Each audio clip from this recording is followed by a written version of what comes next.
Ya, untuk analisis menggunakan Smart PLS ya. Jadi yang pertama kita lakukan adalah persiapan datanya terlebih dahulu. Jadi nanti data ini dirubah dulu formatnya ke dalam CSV. Nah, untuk cara merubah formatnya seperti ini ya. Nah, ini kita copy mulai dari sini sampai ke sini ya. Kita copy, kita buat file baru. Nah, seperti ini ya. Kemudian kita paste, lalu kita save. Klik file,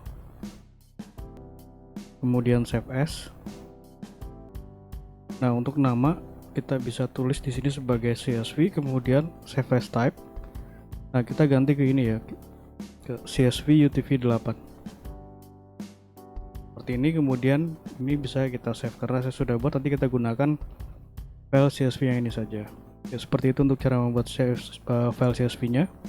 File CSV terbentuk, kita buka aplikasi Smart PLS. Ya, karena di sini saya menggunakan Smart PLS versi 3 ya.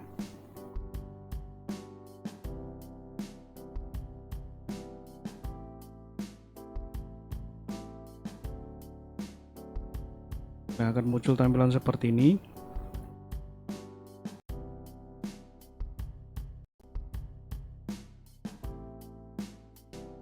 Nah, ini kita bisa klik ini ya, the project. Kemudian untuk nama kita tulis saja sebagai contoh seperti ini. Kemudian klik OK. Lalu ini ya, double klik to import data. Nah, kita masukkan CSV yang sudah kita simpan tadi ya. Nah, ini lalu kita klik open. Nah, ini kita klik import. Nah, ini tandanya data sudah masuk ke dalam aplikasi Smart PLS. Nah, lalu kita bisa ini ya, klik ini. Nah, yang biru ini ya, double klik. Nah, lalu kita masukkan ini indikator penelitian ke dalam lembar kerja. Caranya seperti ini ya. Jadi X1, nah seperti ini kita blok, lalu kita tarik enter. Nah, seperti ini. Kemudian X2 ini kita masukkan dulu, nanti kita beri nama ya.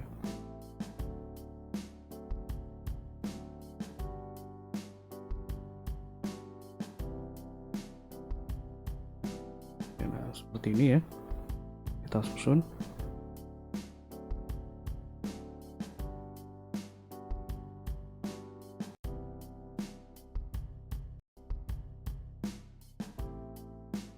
Nah, lalu kita hubungkan dengan menu connect.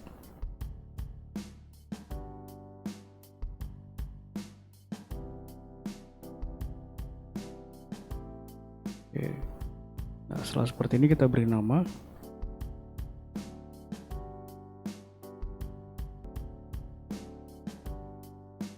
Ini kita copy. Lalu ini ya, klik kanan, kemudian rename. Nah, ini kita bisa paste seperti ini. Ini kita copy ya.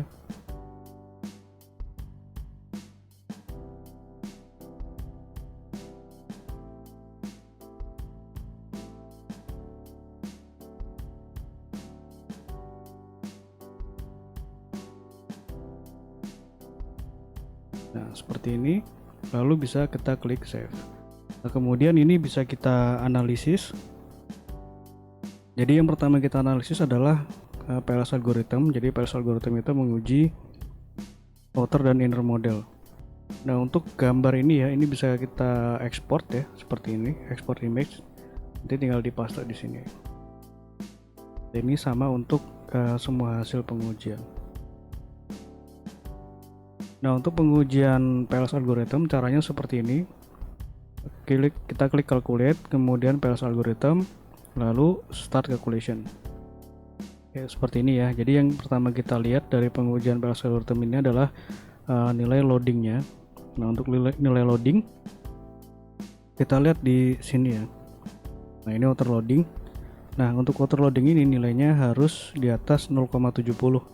Nah, ini semuanya sudah di atas 0,70, maka dikatakan valid.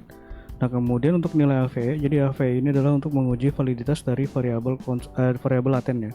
Kalau tadi AVE loading factor ini untuk menguji variabel konstruk yang kuning. Nah, AVE ini adalah untuk variabel laten yang biru. Nah, untuk AVE kita peroleh di sini di konstruk reliability and validity.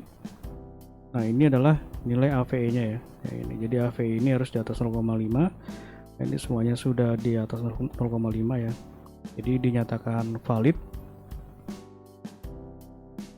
Nah, kemudian untuk uji reliabilitas kita menggunakan nilai dari Cronbach alpha. Nah, ini nilai Cronbach alpha-nya. Jadi nilainya ini harus di atas 0,7. Ini sudah di atas 0,7 semua, maka dikatakan bahwa variabelnya itu sudah valid dan reliable. Nah, kemudian untuk pengujian ini ya Forner-Lecker. Ini kita lihat di sini konstruk reliability and validity. Di discriminant validity. Nah, untuk Forner-Lecker ini kita melihat apakah variabel konstruknya ini dapat membentuk latennya atau tidak ya. Nah, ini bisa dilihat dari nilai ini. Nah, yang saya blok hitam ini ya. Nah, nilai ini harus lebih besar ya. Jadi x1 ke x1, x2 ke x2 itu harus lebih besar ke variabelnya dia sendiri. Nah, di sini bisa kita ketahui untuk semuanya sudah lebih besar ke variabelnya sendiri ya, maka dapat dinyatakan bahwa konstruknya itu dapat membentuk latennya. Kemudian di sini juga ada pengujian cross loading. Nah, cross loading ini sebenarnya sama ya dengan Forner-Lecker, tapi untuk cross loading ini lebih kepada variabel konstruknya. Nah, ini ya untuk hasil cross loading ya di sini. Nah, untuk cross loading ini sama ya. Jadi dia harus lebih besar ke variabelnya sendiri. Jadi x1 ke x1 seperti ini ya. Kemudian x2 ke x2. Ini sudah saya blok nomornya. Nah, ini bisa diketahui bahwa semuanya ini lebih besar ke variabelnya mereka sendiri. Jadi tidak ada masalah ya pada cross loadingnya. Artinya semua bisa membentuk variabel latennya sendiri. Nah, kemudian untuk HTMT. Nah, kita lihat di sini ya. Nah, untuk HTMT ini nilainya harus di bawah 0,9. Nah, ini seluruhnya sudah di bawah 0,9, maka tidak terjadi masalah pada HTMT-nya ya. Nah, kemudian untuk pengujian inner model di sini ada uji tambahan Goddess of Fit Index. Nah, GOF Index ini kita hitung secara manual. Nah, itu ada di sini ya. Nah, ini ada rumusnya, nanti bisa diikuti. Nah, untuk nilai GOF ini kita lihat nilainya adalah 0,524. Nah, ini ya, ini tergolong kategori tinggi, artinya bahwa model penelitian ini ya sudah memenuhi kriteria kelayakan untuk pengujian hipotesis. Nah, kemudian di sini ada collinearity assessment atau uji multicollinearitas. Kita lihat di sini ya. Nah, collinearity statistik yang fifth, kita masuk ke inner fifth. Nah, untuk fifth ini nilainya harus di bawah 5. Nah, ini semuanya sudah di bawah 5 ya, artinya tidak terjadi untuk masalah multicollinearitasnya. Nah, kemudian ada coefficient of determination atau R-square. Nah, untuk R-square ini kita peroleh dari sini. Nah, ini adalah nilai R-square-nya.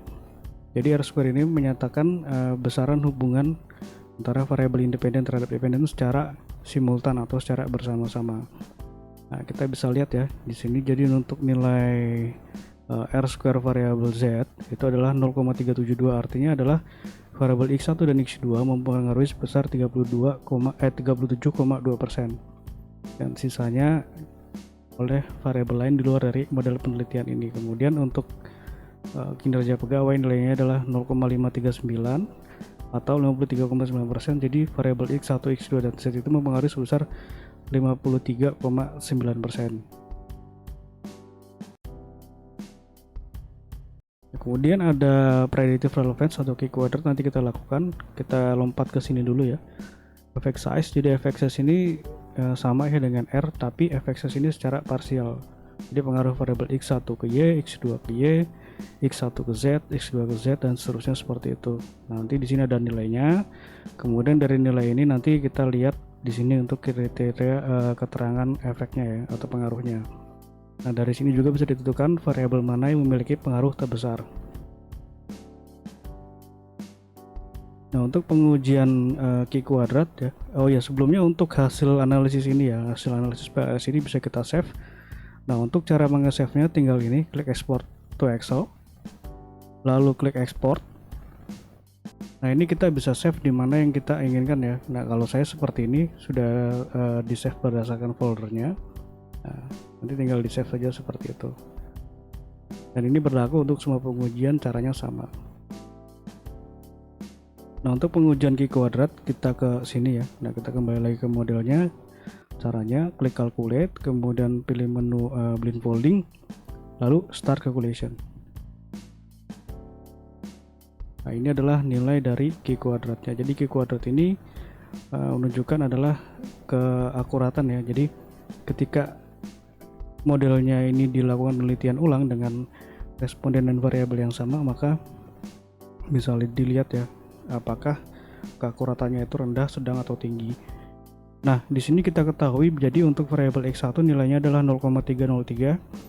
Nah, pada kriteria ini masuk ke dalam kategori sedang ya. Artinya adalah ketika penelitian ini dilakukan ulang, maka akan terjadi sedikit perbedaan hasil dari apa yang sudah dilakukan. Untuk yang variabel Z juga sama nilainya ya, masuknya ke dalam kategori sedang. Seperti itu. Nah, kemudian yang terakhir adalah uji hipotesis. Nah, kita kembali lagi ke modelnya ini ya. Nah, untuk uji hipotesis caranya seperti ini. Klik calculate, kemudian pilih menu bootstrapping.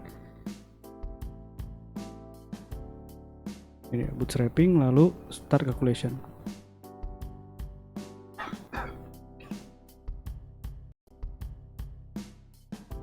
Nah, ini adalah nilai untuk ini ya, pengaruh langsung. Nah, di sini ada dua nilai yang kita perhatikan, yaitu nilai original sampel dan nilai p-value. Jadi original sampel ini menunjukkan apakah pengaruhnya itu positif atau negatif, p-value menunjukkan apakah pengaruhnya itu signifikan atau tidak.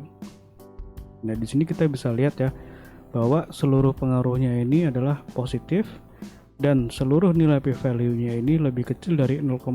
Maka untuk X1 terhadap Y ini memiliki pengaruh positif signifikan. X2 juga sama ya, memiliki pengaruh positif signifikan. Dan untuk hipotesis pengaruh mediasi atau tidak langsung, kita lihat di sini di specific indirect effect ya. Nah, ini.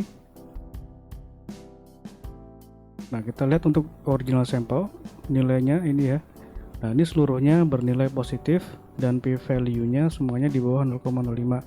Artinya di sini adalah variabel Z ini mampu memediasi pengaruh X1 terhadap Y dan juga mampu memediasi ya pengaruh antara X2 terhadap Y seperti itu.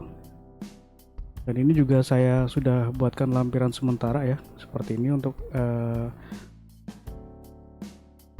ini kesimpulan ya, kesimpulan sementaranya seperti ini. Dan ini juga sudah saya buat lampirannya seperti ini. Oke, sekian untuk ujinya, terima kasih.